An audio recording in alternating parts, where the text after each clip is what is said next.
Justice is a universal human goal. People at the margins of society often have to overcome a series of barriers to reach that goal.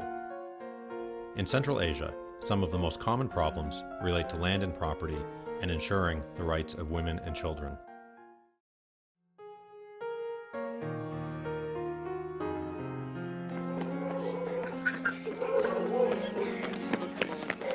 Five years ago, Anargul Musayeva's husband went to Russia to seek work.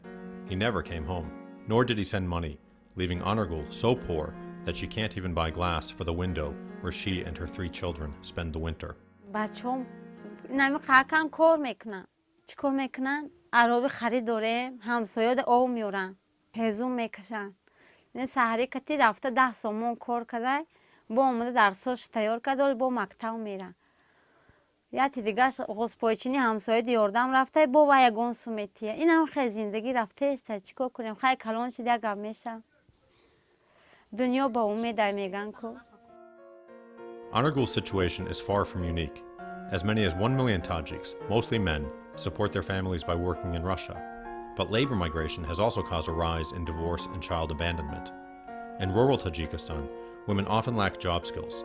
They were instead brought up to look after the household while their husbands work. This makes alimony and child support all the more essential, but there are many barriers for women seeking help.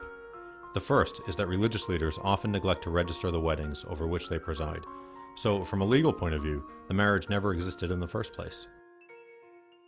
Семейный кодекс у нас прямо говорит, государство признает брак лишь зарегистрированных в органах ЗАГС. То есть заключенный и зарегистрированный брак. Государство защищает права всех детей, но для того, чтобы защитить права ребенка, для того, чтобы ребенок получил алименты, матери этого ребенка, если у нее нет брака зарегистрирован, сначала нужно установить отцовство, а потом она уже получает право, чтобы ее дети получили алименты. Another barrier is that women who have already been left penniless cannot afford lawyers. با پیش ادوکات رفتیم که نپی معرفت کتی اجویا نیلوفر بره پاتوچکا بیارم خونه رفتیم پیش ادوکات که ادوکات گفت که $200 در کورای ما او قپولی چی نداشتم اوخی بعد گفتم که خیلی اپا نمیشه او قپول ای کجا میوریم او قپول داشته باشم ما زندگی ما پیش میبرم و ای پشتی الیمنتی بای نمیشم Yet another problem is that husbands are often hard to find, especially if they're working in Russia. After getting help from the women's NGO Marifat, Anargul did go to court. سوزا رفتیم گفتن که شد نیسته نمیشه که شد اومد با کتی شد میایی با علیمین جدو میکنیم تا خودش نباشه نمیشه. Women's advocates say the biggest barrier may be inside the head of women themselves. Women are expected to preserve their families at all costs and never to raise their voices against their husband. Это то, что от предков осталось, так что нельзя, это не нужно, это так, то, что это грех, то, что это позор. Ну, с одной стороны, сохранение семьи это очень хорошо, это очень важно для детей, для самой семьи, но с другой стороны, не приведет ли это сохранность семьи якобы к суициду или самоубийству или другому неприятному случаю? Despite these barriers, when women have qualified lawyers, they usually win, though it can take years, and in the end, the amount of alimony and child support can be quite small. Большинство наших дел, если иметь в виду положительное решение или нет, большинство наших дел, 90%, они выигрышные. Anargul is still struggling to get her alimony.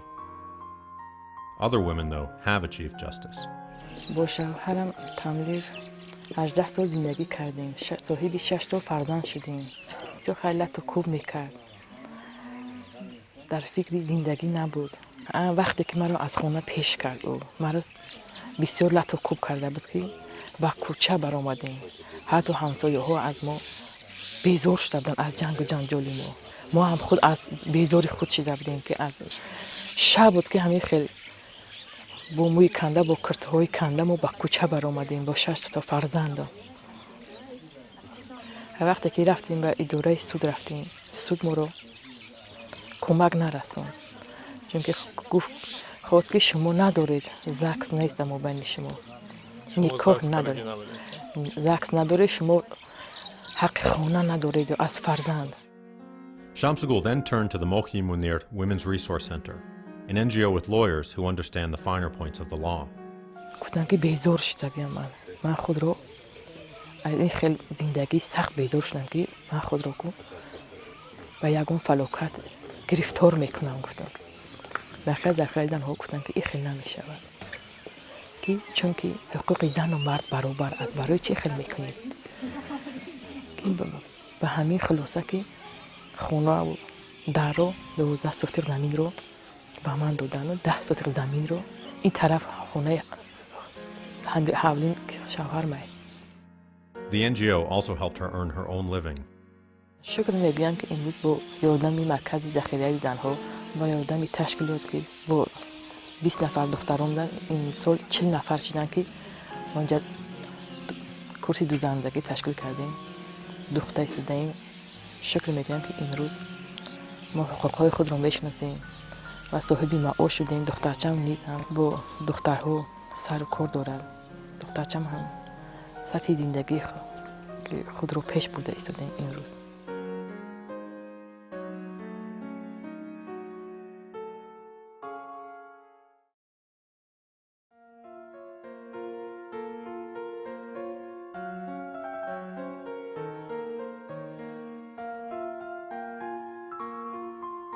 About 15,000 people live in Akshar, a cluster of mud brick houses near Kyrgyzstan's capital. Many got their land from a prominent politician. They say he promised them electricity, water, and schools. Ну, подошли к нам и выделили нам этот участок. Сказали, вот через несколько месяцев уже будет решение туда-сюда, все уже сделано. Обещали вначале, а потом уже и не стали обещать, никого не стало уже этих все, кто вот эти земельные участки раздавал, кто делил, все уже убежали. Их уже мы сейчас не нашли, мы сейчас сами только остались жители. Света у нас нету, воды нету. Өмірді сатып алып келіп шумен тамақ жасап, шумен эле үйдү жылытып, шумен жашайбыз кышкысын. Биздин кичине жеңилирээк болуп атат, кышкысы монтип бир комнатага тыгылып калабыз. Not only do Akshar residents lack electricity, water, and gas, they also don't have title to their land, and they are worried they could be forced from their houses. Мы не имеем права на эту землю, но мы живем здесь с детьми, со своими проблемами. Малиф бердим деп айтышканда, бирок бербеди. 2009-жылы ал решение чыгарып аптыр өзүнө, базар болот деп. Without title, the residents can't get housing registration, and without housing registration, they can't have access to basic services like schools and hospitals, and they can't vote. Мы никуда не относимся, прописки у нас нету нигде. Наши дети, даже были семьи, которых дети вообще не учились в школах. Просто бегали вот по этой земле и все. Akshar residents have worked for years to try to solve their problems, but so far, nothing has worked. Мы бегали, куда только мы не ходили. И в мэрию ходили, и в акимиат ходили, в Жогорку кеңеш ходили.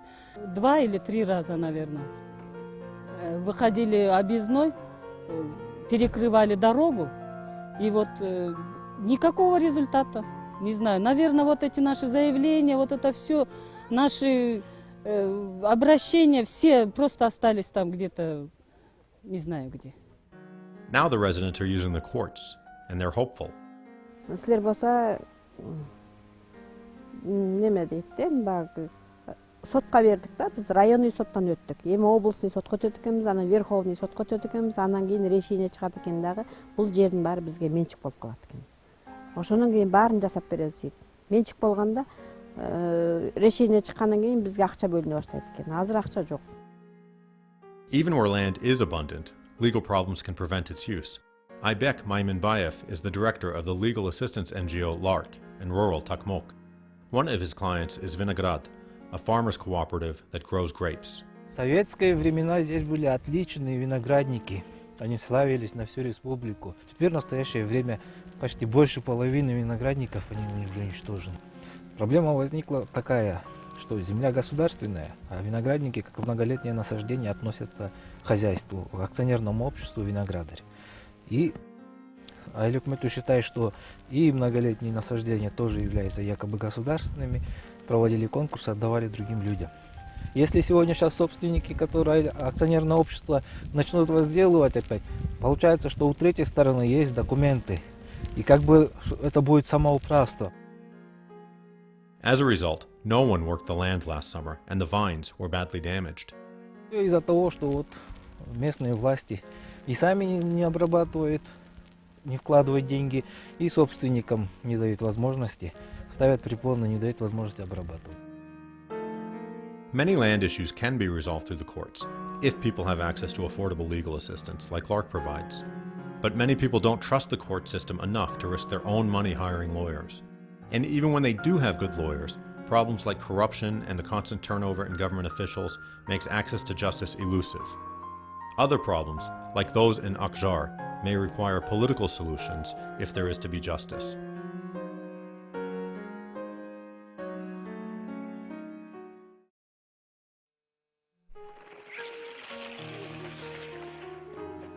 Most children have parents to look after them, but for orphans and children from broken homes, the state assumes the role of guardian.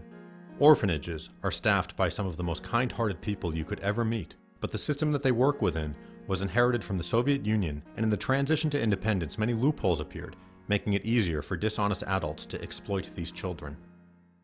За ребенка, который без родителей растет, просто никто никогда не вступится. Всем будет некогда, все будут ему сочувствовать, но извини, завтра, конечно, обязательно, но никто этого не сделает. One of the many problems that Kazakhstani orphans face is housing. The country's oil boom drove up housing costs, putting housing out of the reach for many. The law gives young people leaving orphanages preference for government housing. It's based in the Constitution, but this law is rarely enforced. Worse, as many as 1 in 10 children living in orphanages inherited property from their parents. But through corruption and incompetence, they often find that somehow their inheritance disappeared while they were under state guardianship. Anna and Svetlana are 2 of 5 siblings who were left parentless. Отец умер, и начали появляться родственники наши. Мы их не знали, естественно, не помнили. Ну, в конечном итоге дом этот продали. Когда нам исполнялось 16 лет, мы ездили к этим родственникам, и они нам отдавали по $300, якобы за продажу дома. Но мы тогда еще этого не понимали, за что. Мы не знали, что этот дом нам принадлежал. Even if they hadn't inherited their father's house, they should have gotten assistance from the government with housing. But in Almaty, where they live, no orphan has received housing since 2005. One reason is that no one helps them navigate the Byzantine bureaucracy. Выпускаться из детского дома нам должны были давать направление, чтобы мы встали на очередь на квартиру. Мы об этом не знали, я это узнала от своей свекровки, что я имею право на квартиру. Я поехала в акимат, мне там сказали, получается, мы из детского дома выпускаемся, у нас нет прописки. И я только в том году сделала документы с пропиской. 6 лет у меня не было прописки. И мне сказали, для того, чтобы встать на очередь, предоставить документ, где я была 6 лет прописана. When their father died, a judge did put their house in trust for them, and they think they have a legal case. But the cost of lawyers is simply too high. Она посмотрела документы и сказала, да, дело выигрышное, это дом ваш. Попросила за свои услуги 50 тысяч, и чтобы собрать все документы, 10 тысяч. Но мы ей не очень доверили, потому что, скорее всего, те люди, которые купили этот дом, они могут дать взятку судье точно так же, и мы прогорим. Поэтому мы бы хотели хорошего адвоката, а хорошие адвокаты, они стоят очень дорого. Ну, мне когда вот предлагали $5000. Если, говорю, в суд дальше продлят, то это уже еще больше платить надо. Некоторые говорили, если мы за дело возьмемся, то половину от выигрышного вот этого дела, если вот дом выиграем, полдома мое. Адвокат говорит, половина ваша. The problems they face are not simple, nor are the solutions. Over the next several years, the government of Finland intends to work with Central Asian governments, NGOs, and other institutions in close coordination with other donors to improve the situation for people like Anna and Svetlana. Так у нас постоянно вся жизнь на выживание. Где бы найти деньги, чтобы где-то переночевать и где-то покушать. Как известно, год тому назад Финляндия запустила новую рамочную программу по политике развития, которая называется «Инициатива по расширенной Европе». В 2011 году мы намерены запустить одну из наших флагманских проектов в Средней Азии. Проект по повышению доступности правосудия. Посредством этой программы Финляндия желает оказывать поддержку странам Средней Азии в строительстве равноправного общества. Весьма важно улучшить доступность правосудия среди всех граждан. Ведь в каждом обществе существуют уязвимые группы, которые могут извлечь пользу из повышенной осведомленности о своих правах и способах добиваться справедливости. В прошлом Финляндия также прошла периоды нестабильности, но сумела сохранить демократические структуры и доступность правосудия для всех. Поэтому нам представляется, что наш опыт создает хорошую основу для проведения плодотворного сотрудничества в секторе правосудия.